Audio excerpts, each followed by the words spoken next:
problems, such as sickness, maybe family problems, maybe the death of a loved one. There are many, many things that affect us that, in all honesty, even ourselves are going to say it's not as bad as the things that we read about in the news or we see on the television.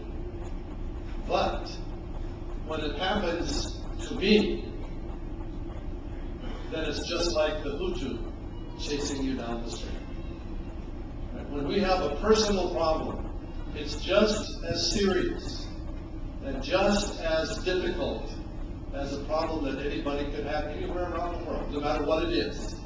See, when it's us, it's bad. And that's true. Right? When we do have problems, and it does affect us personally, then it really, really is bad. And we recognize that we feel that way. One thing that we do need to remember is the thought here in the book of Ecclesiastes, chapter 9, verse 11. And that is that we are going to run into personal difficulties that are a result of the system. Ecclesiastes 9:11. I return to see under the sun that the swift do not have the race, nor the mighty ones the battle, nor do the wise also have the food, nor do the understanding ones also have the riches, nor do even those having knowledge have the favor, because time and unforeseen occurrence befall them all. When I read this, I think of a young Olympian. He was a ice skater, a speed skater, and he was the best in the world.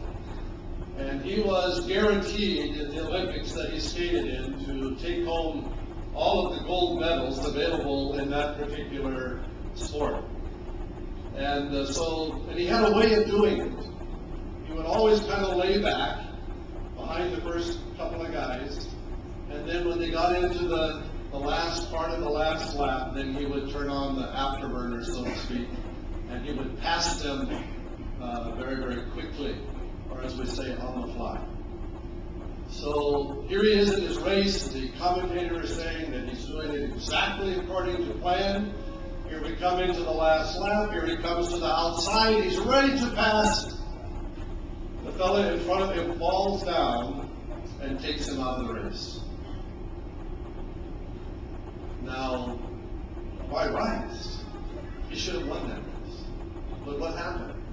The fellow that he was just getting ready to pass fell down.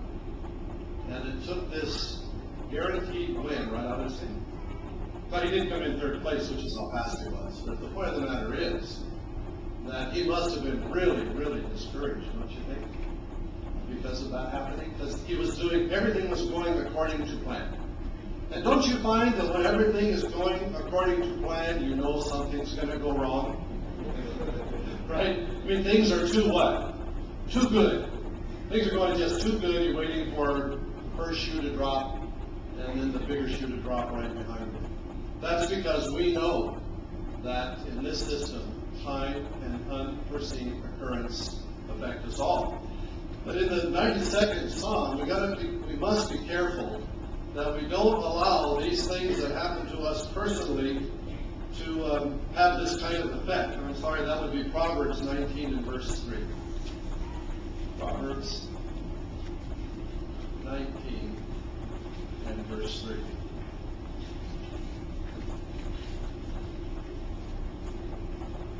It is foolishness of an earthling man that distorts his way, and so his heart becomes enraged against Jehovah himself.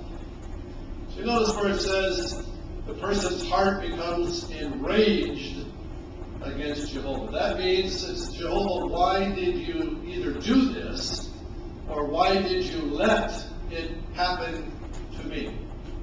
And we may allow that sentiment or feeling to come in. We've been serving Jehovah for a number of years. Things have been going pretty smoothly, and then some debilitating disease or an accident or whatever the case may happen to be befalls us, and we go, Jehovah, I've been good.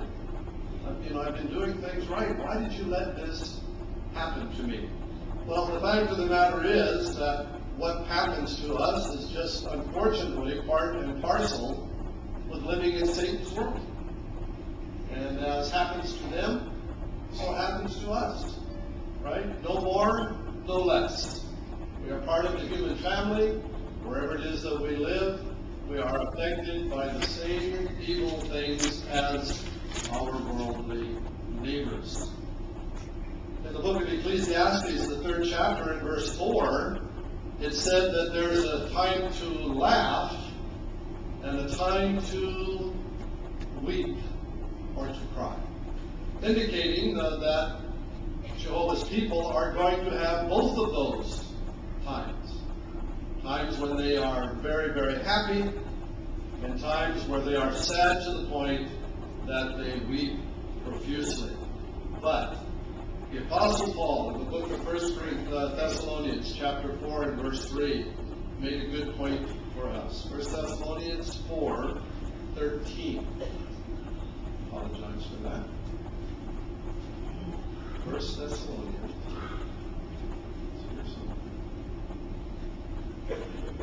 Chapter 4 and verse 13. It says, "Moreover, brothers, we do not want you to be ignorant concerning those who are sleeping in death, that you may not sorrow just as the rest also do, who have no hope." So, when someone dies, that's about the worst thing that can happen to us. When a close loved one passes away in death, that's a terrible thing. And we grieve, and we're supposed to. That's what Paul said. But our grief is different from that of the world. You see, because the world has no idea, no true idea, of what happened to their loved one. And we do. You know, they may feel that their loved one was maybe not the nicest person to walk the earth, and that they are in a not so good place, right, where they're being tormented. Or they may feel that, well, I don't know what they were, so they're kind of stuck halfway.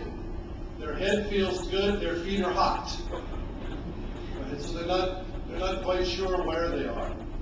Or they perhaps walk through the graveyard, and they're in fear of an arm coming out and grabbing them and pulling them down into the grave with them. I mean, they just don't know, so yeah, they'll grieve. I've done a couple of funerals. I've done the service for a couple of funerals where those who are not worshipers of Jehovah were there and tried to jump into the grave with the casket. So, I mean, that's pretty radical, don't you think? To do that. And they want you to go with them. You know, the ones who know the truth are just kind of looking at them like, oh, what's up? Why is it like this? I mean, we feel bad, we have tears, we're, honestly upset. But we know better. Because we have a hope. We know about the resurrection. We know the fact that Jehovah knows all the stars in the heavens by name. And there are literally trillions of them. And so he knows every single human inside out, backwards and sideways, so that he can bring them back to life, be that his will. And it is his will. And we know that. But when John the Baptizer, when he died, that was Jesus' cousin, recall? And they had known each other from birth, actually before birth. Right? They first met when John was about 6 months old, and Jesus was still in the womb. Remember when the two sisters came together and there was the leaping in the womb? Yeah. So they knew each other from, we say what, baby time. Yeah. And they no doubt kept in touch with one another. So when John was beheaded, it was a horrible way to die. And Jesus was majorly upset by it. I mean, it really, really did affect him.